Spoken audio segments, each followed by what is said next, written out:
j'ai découvert que l'association des propriétaires de Sonny Pinet construisait 96 maisons de luxe sur les terres agricoles que j'avais héritées. Mais lorsque j'ai retrouvé les relevés fonciers originaux de mon grand-père, tout leur projet de développement est soudainement devenu ma propriété légale. Vous auriez dû voir leur visage choqué lorsque j'ai révélé mon piège lors de leur propre réunion communautaire. Je n'aurais jamais cru devoir me battre pour une terre qui m'appartenait déjà. Quand grand-père Joe est décédé en mars dernier, j'ai hérité de sa ferme de 200 acres aux abords de Meadow Creek. Cette propriété appartenait à notre famille depuis des générations. Je vivais loin, en ville, avec un travail prenant qui m'empêchait de lui rendre visite aussi souvent que je l'aurais voulu. Mon téléphone a sonné à 6 heures du matin un mardi. C'était Madame Thompson, la voisine de mon grand-père depuis 40 ans. Ils construisent des maisons sur ta propriété, m'a-t-elle dit d'une voix tremblante de colère. De grosses machines jaunes ont commencé à creuser hier. Tu dois venir vite. Au début, j'ai cru qu'elle se trompait. Peut-être que les ouvriers avaient franchi la limite de ma propriété par erreur. Mais Madame Thompson n'était pas du genre à exagérer. Les gens de Sonny Pinet ont mis des panneaux partout, a-t-elle continué. Ils prévoient de construire presque une centaine de maisons sur tes champs de l'Est. J'ai jeté quelques vêtements dans une valise et j'ai pris la route en direction de Meadow Creek, dépassant les limites de vitesse tout du long.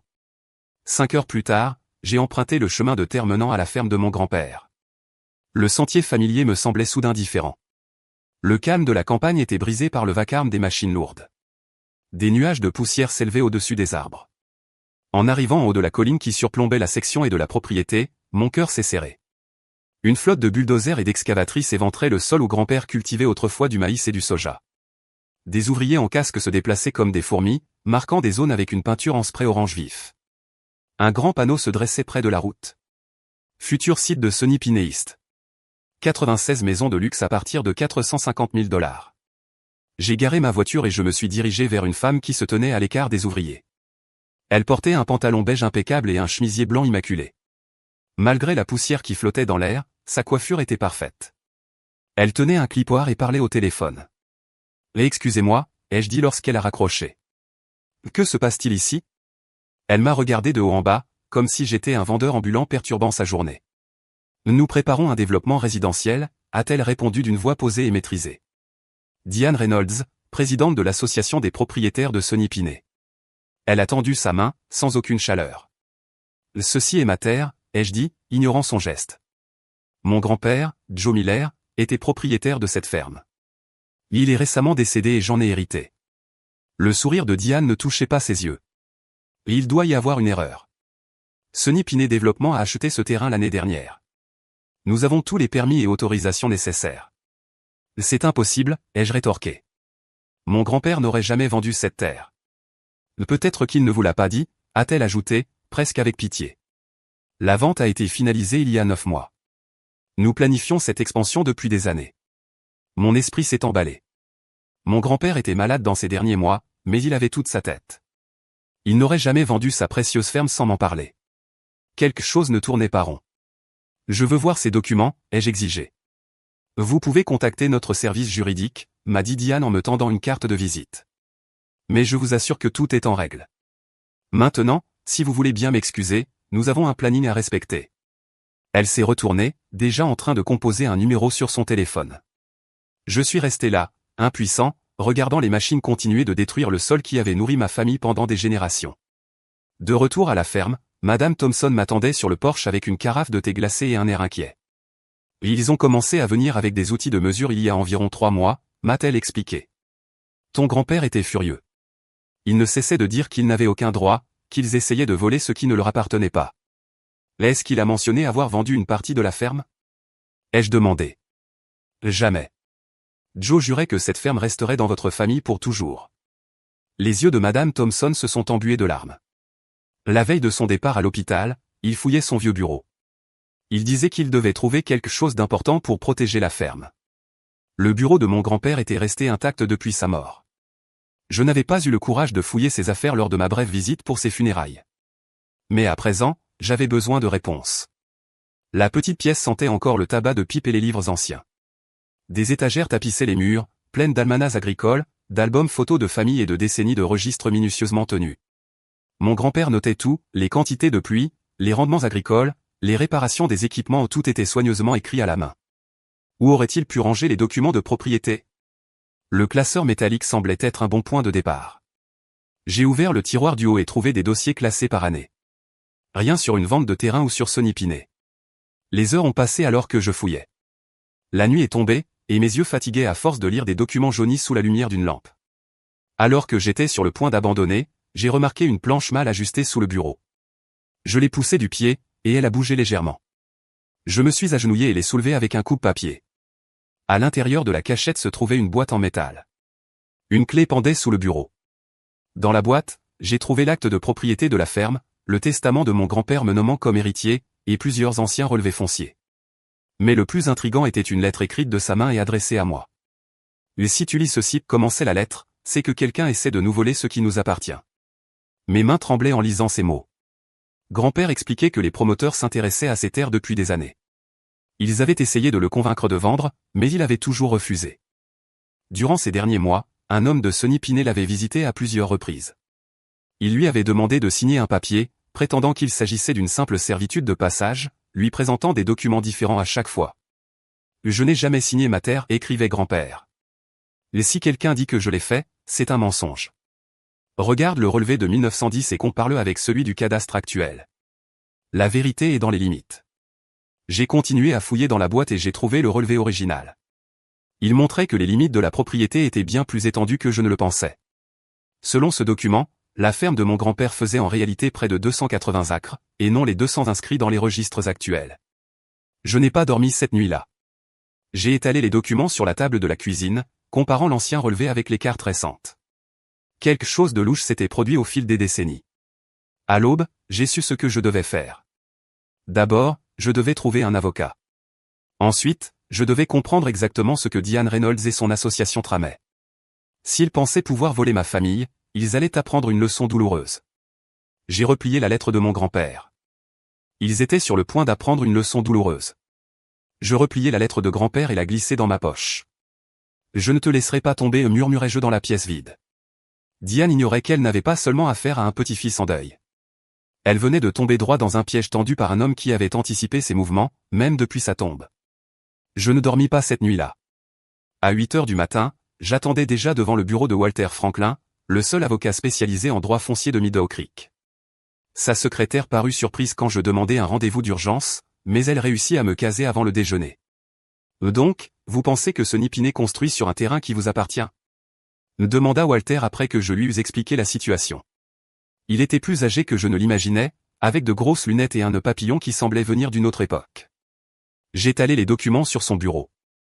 Voici les relevés originaux de 1910, mis à jour en 1978. Comparez-les avec les registres actuels du comté. Walter examina les documents, suivant les lignes des limites du doigt. Ses sourcils se haussaient de plus en plus à mesure qu'il analysait les données. C'est très inhabituel, finit-il par dire. Selon ces documents, votre propriété s'étend presque 1 kilomètre plus à l'est que ce qui est officiellement enregistré. Cela inclurait non seulement le chantier de construction, mais aussi le clubhouse de Sony Pinet et une vingtaine de maisons construites il y a 5 ans, complétai-je. Walter retira ses lunettes et se frotta les yeux. Un litige foncier de cette ampleur ne sera pas simple. Nous devons comprendre comment et quand ces modifications ont été apportées aux registres officiels. Il appela le bureau du cadastre et mit la conversation sur haut-parleur. Après avoir traversé un labyrinthe de services administratifs, nous fîmes une découverte choquante. En 1984, un léger ajustement de la limite avait été enregistré. Une simple servitude de 3 mètres pour des infrastructures publiques. Mais en 1997, un changement bien plus important était apparu, réduisant la propriété de près de 80 acres. La documentation était minimale, un simple formulaire avec une signature à peine reconnaissable comme celle de mon grand-père. Il était à l'hôpital ce mois-là, dis-je en vérifiant la date. Opération à cœur ouvert. Il n'aurait pas pu signer cela. L'expression de Walter s'assombrit. Cela constituerait une fraude. Mais prouver cela après toutes ces années ne sera pas facile. Que pouvons-nous faire? Demandai-je. Déposer une injonction d'urgence pour arrêter immédiatement la construction. Ensuite, demander au tribunal de reconnaître les limites originales sur la base des anciens relevés. Nous aurons besoin d'un géomètre professionnel pour vérifier ces anciens plans, ajouta Walter, préparant le dossier d'urgence. Je compris que j'avais besoin de plus de preuves. Je me rendis au bureau des archives du comté et demandai tous les documents relatifs à la société Sony Pinet Développement. Des heures plus tard, caché dans un coin de la bibliothèque, entouré de piles de documents publics, je trouvai un trésor. Sonny Pinet n'était pas qu'un simple lotissement. C'était une toile complexe de sociétés écrans. Les mêmes sinon apparaissaient partout. Diane Reynolds, son mari Thomas Reynolds, le commissaire du comté James Harris, le directeur du bureau d'urbanisme Mark Wilson et 2 autres que je ne reconnaissais pas. Mais le document le plus intéressant datait de seulement 3 mois. Une approbation de près de 16 millions de dollars pour financer Sonny Pinet East, en utilisant ma terre comme garantie. Je pris des photos de tout avec mon téléphone et me dirigeai vers ma prochaine destination, le bureau du Meadow Creek Gazette, le journal local. La rédactrice en chef, Tanya Williams, connaissait mon grand-père. Quand je lui expliquai que j'enquêtais sur une fraude potentielle impliquant des officiels influents, son instinct journalistique s'éveilla. Je ne peux pas publier d'accusations sans preuves concrètes, prévint-elle. Mais je peux examiner le processus d'approbation de ce projet. Il est vrai que tout cela avançait bien vite. De retour à la ferme, je trouvai Madame Thompson en pleine conversation avec un autre voisin âgé, Monsieur Grayson. Quand je mentionnai Diane Reynolds, son visage se ferma. Cette femme est la raison pour laquelle j'ai vendu ma maison, dit-il avec amertume. L'association de propriétaires me collait une amende chaque semaine pour un aménagement paysager non conforme. Cela faisait 20 ans que je cultivais ces tomates. Ensuite, ils ont décrété que mon atelier violait une règle qu'ils venaient d'inventer. Les amendes continuaient à tomber jusqu'à ce que je ne puisse plus me battre. Combien d'autres ont subi la même chose? Demandai-je. Au moins une douzaine de vieux propriétaires ont vendu ces 5 dernières années. Toujours pour un prix inférieur au marché. Toujours à des sociétés qui, plus tard, s'avéraient liées à ces gens de Sonny Pinet. Un schéma bien rodé. 1. Repérer des propriétaires vulnérables. 2. Les harceler avec des amendes et des réglementations. 3. Les forcer à vendre à bas prix. 4. Développer le terrain et encaisser des millions. Mon grand-père avait été leur dernière cible. Mais il avait un coup d'avance. Mon téléphone sonna. Walter Franklin. Le juge a accordé notre injonction d'urgence, annonça-t-il. La construction doit cesser immédiatement jusqu'à l'audience la semaine prochaine. Mais préparez-vous, ça va devenir compliqué. Je le remerciai et raccrochai. Me sentant enfin en position de force, je retournai sur le site de construction, l'ordonnance du tribunal en main. Les ouvriers rangeaient déjà leurs outils pour la journée.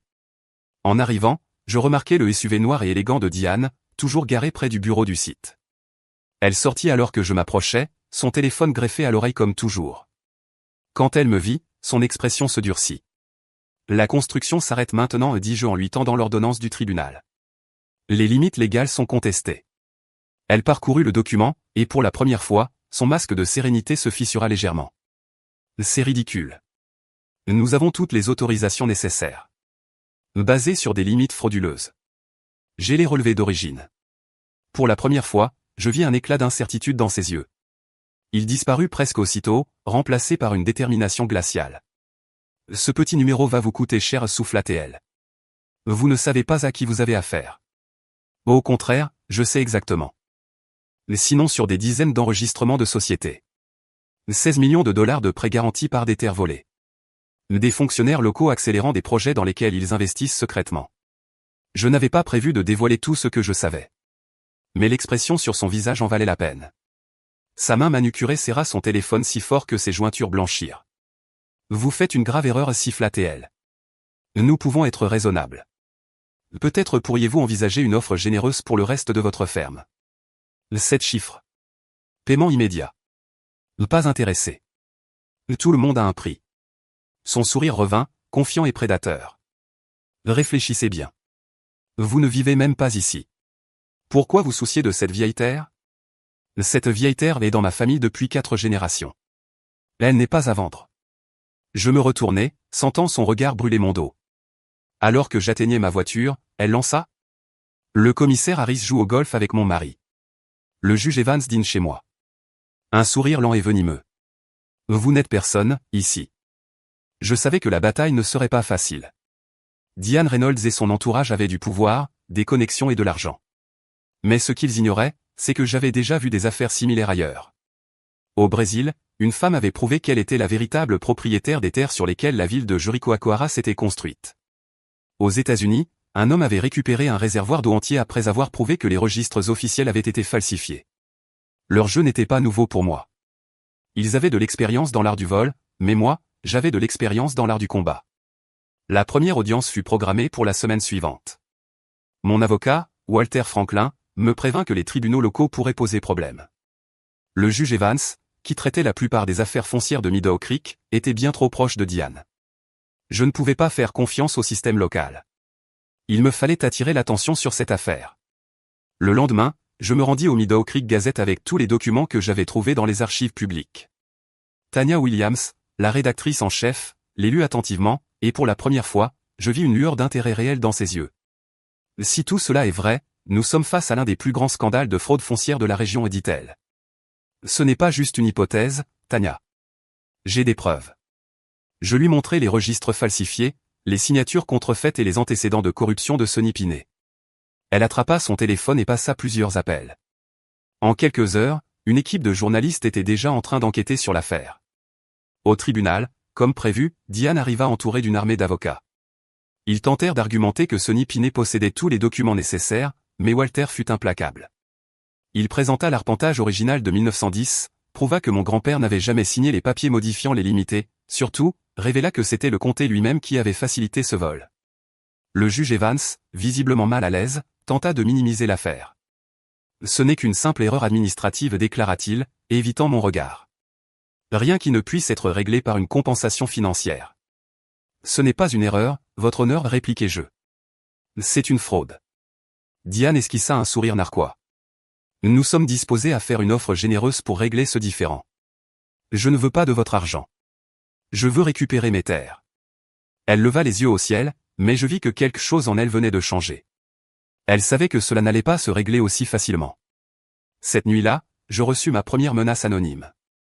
Une lettre sans signature avait été laissée sur le porche de la ferme. La abandonne.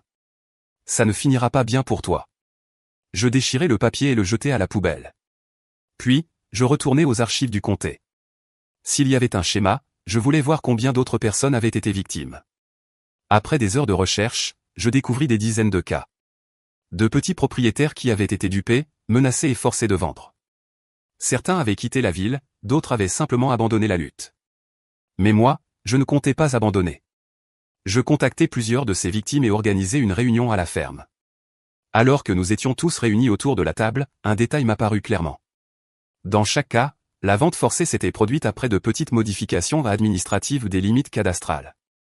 Et à chaque fois, Diane Reynolds et le commissaire Harris étaient impliqués. Avec ces nouvelles informations, Walter lança une action collective. L'affaire ne concernait plus seulement ma ferme, elle devenait une enquête sur la corruption systémique. Les médias commencèrent à s'intéresser au scandale, et cela dérangea les mauvaises personnes. Moins de 24 heures plus tard, ma voiture fut vandalisée. Au tribunal, les avocats de Sonny Pinet essayèrent d'argumenter que les anciens documents n'avaient plus de valeur légale, que leurs droits de propriété étaient établis depuis des années par possession consolidée. Mais Walter répliqua à chaque argument. Il cita des précédents juridiques, détruisit leur défense, puis lâcha l'élément décisif. Une expertise en graphologie prouvant que la signature de mon grand-père sur le document de 1997 était falsifiée. Le tribunal n'eut d'autre choix que de m'accorder une injonction de protection. Pour la première fois, Diane perdit son assurance. Après l'audience, elle s'approcha de moi. « Tu crois avoir gagné ?»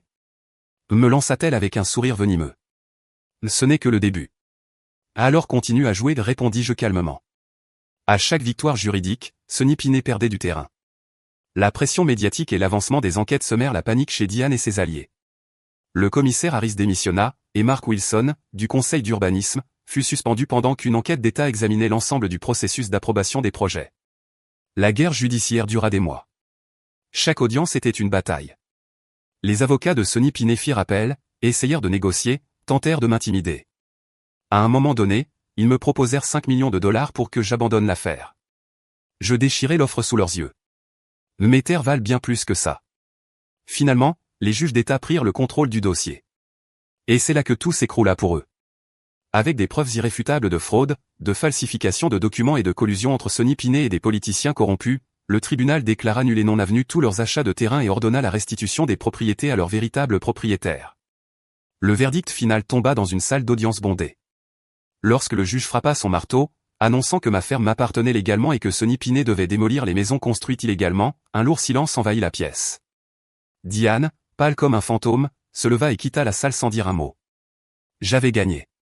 Mais ce n'était pas fini. Avec Sonny Pinet en ruine, l'étape suivante était de les poursuivre pour dommages et intérêts. Diane pensait pouvoir simplement tourner la page, mais je n'allais pas la laisser s'en tirer à si bon compte. Je voulais récupérer chaque centime. Et cette fois, c'était moi qui menais l'attaque. L'impact de l'affaire dépassa rapidement les frontières de Meadow Creek.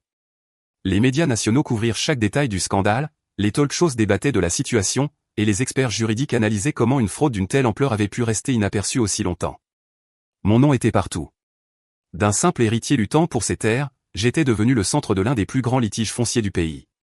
Cela entraîna des conséquences inattendues. Les entreprises qui m'avaient ignoré jusque-là me voyaient désormais comme un acteur clé d'un marché pesant plusieurs millions de dollars. Des avocats commencèrent à me contacter pour proposer des partenariats. Des fonds d'investissement voulaient acheter des parts dans les développements immobiliers. Des politiciens cherchaient à me convaincre que céder une partie de mes terres en échange de certains privilèges pourrait être avantageux à long terme. Tout le monde voulait une part de ce que j'avais gagné. Le téléphone ne cessait de sonner. Je recevais des appels de banques, de promoteurs immobiliers, de compagnies d'assurance et même d'avocats représentant des propriétaires de maisons dans l'ancien Sonny Piney. Certaines familles paniquaient, craignant d'être expulsées. D'autres tentaient de poursuivre en justice les entreprises de construction. La vérité était simple, j'avais désormais le destin de centaines de personnes entre mes mains. Le tribunal m'avait accordé un contrôle total, mais que devais-je en faire maintenant? C'est à ce moment-là que je commençais à penser à transformer cette victoire en quelque chose de bien plus grand. Je ne voulais pas simplement raser tout ce qui avait été construit et forcer les gens à partir. Cela aurait été chaotique et aurait déclenché d'innombrables procès. Mais je ne comptais pas non plus céder mes terres sans contrepartie. C'est là que j'eus une idée. Je ne vendrai rien. Je ne céderai rien. Mais je permettrai aux entreprises de continuer à gérer les lotissements, à condition que toutes les terres restent sous mon contrôle exclusif. J'étais désormais l'unique propriétaire de tout. Et en échange, elles pourraient continuer à opérer, mais sous mes conditions. Les maisons, les commerces, les hôtels et les infrastructures resteraient, mais sous mon autorité absolue. Les réactions furent immédiates. Les investisseurs et promoteurs refusèrent d'abord en bloc. Ils tentaient de négocier, expliquant qu'ils avaient investi des millions dans la région et qu'il serait impensable que tout soit transféré à mon nom. Mais ils n'avaient aucune alternative. Si je le voulais, je pouvais tout démolir. Et ils le savaient. Plus important encore, les banques le savaient. Et dès que les banques comprirent qu'elles risquaient de perdre des centaines de millions de dollars en prêts et en projets inachevés, elles furent les premières à forcer les entreprises à accepter mon offre. Les contrats furent rédigés rapidement. Chaque détail fut minutieusement examiné pour garantir mon contrôle total sur toutes les terres et s'assurer que les entreprises ne pourraient prendre aucune décision sans mon approbation. Désormais, chaque construction, chaque vente immobilière, chaque bail devait passer par moi. Mais un nouvel obstacle apparut. L'État réalisa que je contrôlais désormais plus de territoire que les autorités locales. Avec ce nouvel accord, j'étais devenu le plus grand propriétaire foncier privé de la région. Cela signifiait que tous les revenus fiscaux, les taxes touristiques et l'économie locale dépendaient désormais directement de moi. Les politiciens se mobilisèrent. Certains sénateurs et élus locaux voulurent faire voter une loi m'obligeant à céder une partie de mes terres, sous prétexte qu'il était dangereux qu'un seul homme détienne un pouvoir aussi grand sur une ville entière. La pression politique monta rapidement. Les médias changent de ton. Je n'étais plus l'homme qui avait dénoncé une fraude de grande ampleur. J'étais désormais le magnate qui accumulait trop de pouvoir. Certains journaux commencèrent à suggérer que je n'étais pas différent de Diane Reynolds, que j'avais simplement pris le contrôle du jeu au lieu de l'arrêter. Mais j'avais déjà anticipé ce scénario. C'est là que je m'inspirais du cas de Jericoacoara, au Brésil. Là-bas, une femme avait prouvé qu'elle était la propriétaire légitime de toutes les terres, alors que la ville s'était développée sans son consentement. Le gouvernement brésilien avait tenté de la déposséder, mais après des années de litige, la seule solution avait été de négocier avec elle. Finalement, elle conserva la propriété du territoire, et en échange, elle reçut des redevances sur les impôts, les taxes touristiques et les revenus commerciaux générés sur ces terres. J'adoptais exactement la même stratégie. Au lieu de me lancer dans une nouvelle guerre juridique interminable, je proposais un accord à l'État. J'acceptais que certaines zones soient administrées par le gouvernement pour éviter l'accusation de monopole total. Mais en contrepartie, je percevrais un pourcentage sur tous les revenus générés dans ces zones. Cela incluait les impôts fonciers, les taxes touristiques et les bénéfices des entreprises opérant sur mes terres. C'était un coup de maître. Le gouvernement accepta. Non seulement je conservais le contrôle de la majorité des terres, mais je venais de sécuriser une rente à vie. Chaque mois, je recevais un versement direct du gouvernement, financé par les impôts collectés sur ce qui était autrefois mon domaine exclusif. Les mois suivants furent une transformation totale. Les anciennes plaques Sonny Piney Développement furent enlevées. Désormais, chaque projet portait mon nom. Les entreprises signèrent leurs nouveaux contrats et commencèrent à travailler sous mon autorité absolue. Diane Reynolds tenta de s'y opposer. Elle fit appel devant la Cour suprême, chercha du soutien auprès des politiciens qu'elle avait autrefois financés, mais personne ne voulut risquer sa carrière pour elle. Le scandale l'avait détruite. Le commissaire Harris fut arrêté pour corruption, et une vaste enquête révéla d'autres responsables impliqués dans le réseau de fraude. Et moi? Je devins l'homme le plus puissant de la région. Chaque transaction financière effectuée sur mes terres me rapportait de l'argent. Chaque fois qu'une maison était vendue, j'étais payé. Chaque touriste qui réservait un hôtel m'enrichissait. Chaque taxe payée par une entreprise alimentait ma fortune. Et la meilleure partie? Les mêmes entreprises qui avaient essayé de me voler, travaillaient maintenant pour moi. L'argent a commencé à affluer avant même que je puisse saisir l'ampleur de ce qui se passait. Dès le premier mois après la signature des contrats, les rapports financiers affichaient des chiffres que je n'aurais jamais imaginé voir. Ce qui avait commencé comme un simple litige pour un lopin de terre hérité de mon grand-père était devenu un empire. Je possédais tout. Chaque centimètre de ces terres, chaque brique, chaque route pavée, chaque bâtiment commercial construit sur ce sol qui m'appartenait légalement. Je n'avais pas seulement repris ce qui était à moi, je l'avais transformé en la même richesse qui, depuis des générations, a fait des rois et des milliardaires à travers l'histoire. Les chiffres continuaient à grimper. Les entreprises qui me voyaient auparavant comme un obstacle me considéraient désormais comme le véritable maître du jeu. Elles n'avaient plus d'autre choix que de négocier avec moi. Banques, investisseurs, promoteurs, politiciens, tout le monde voulait s'assurer de rester dans la ville, sous mes conditions. Mais je n'ai jamais oublié qui avait essayé de me détruire. J'ai observé Diane Reynolds sombrer de plus en plus. Sans ses connexions politiques, sans ses terres, sans sa réputation, elle était passée du statut de figure influente à Meadow Creek à celui de personne méprisée et évitée. Son mari, Thomas Reynolds, fut l'un des premiers à l'abandonner. Après avoir signé les contrats avec moi, garantissant que les entreprises continueraient à fonctionner sous mon administration, Diane était devenue inutile. Il avait rejoint le camp des vainqueurs, comme le font tous ceux qui n'ont ni principe, ni loyauté, seulement des intérêts. Elle tenta une dernière fois de faire appel à la justice, prétendant que ma position était un monopole, que j'exploitais le système exactement comme elle l'avait fait auparavant. Mais personne ne l'écouta. Personne ne veut entendre les lamentations d'un joueur qui a tout misé, et tout perdu. Elle n'avait eu aucun scrupule à essayer de me prendre ce qui m'appartenait, et maintenant, personne n'avait de scrupule à la voir tout perdre. Et je ne regrettais rien. Parce qu'au final, la justice ne faillit jamais. Elle peut mettre du temps, elle peut donner l'impression que les corrompus et les escrocs gagnent au début, mais tout finit par s'équilibrer. Mon grand-père le savait. Il avait conservé ces vieux documents parce qu'il savait qu'un jour ou l'autre, quelqu'un tenterait de le tromper. Il était mort sans voir cette victoire, mais chaque dollar qui entrait désormais sur mon compte était la preuve que son intuition était juste. Et il n'y avait rien de mal à cela. La vérité, c'est que c'est ainsi que l'élite de tous les pays a bâti sa fortune. Tout a toujours reposé sur la terre. Au final, ce qui compte vraiment, c'est le contrôle des terres, car celui qui possède la terre possède le pouvoir. Les plus riches du monde n'ont pas commencé avec la technologie, les banques ou les entreprises modernes, ils ont commencé avec la terre. Rois, barons, seigneurs féodaux, grands propriétaires terriens, ils ont imposé les règles de la société pendant des siècles, parce qu'ils avaient compris ce que les autres ignoraient. Aujourd'hui, le jeu est toujours le même. Seuls les titres ont changé, remplacés par des contrats modernes, mais l'essence reste identique.